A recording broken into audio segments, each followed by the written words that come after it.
Chicken குழம்பு செய்கிறது எப்படின்னு பார்க்கலாமா?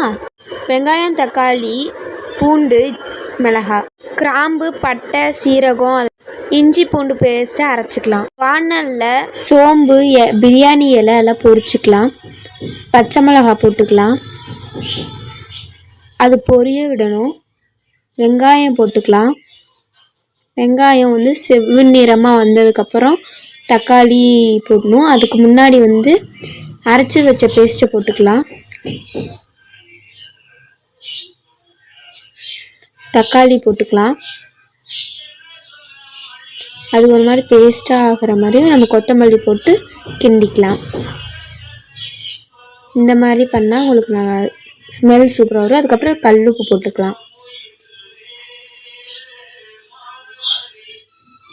அதுக்கப்புறம் சிக்கன் பீஸு கழுவி வச்சதை போட்டுட்டு மஞ்சத்தூள், தேவையான மசாலாலாம் போட்டுக்கலாம். முக்கியமாக சிக்கன் மசாலா போட்டுக்கலாம்.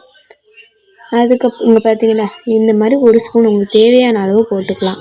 கரம் மசாலா மாதிரி போட்டுக்கலாம். அதுக்கப்புறம் இந்த மாதிரி குழம்பு கொதிச்சு வரும். ஆறுனதுக்கப்புறம் இப்படி தான் இருக்கும்.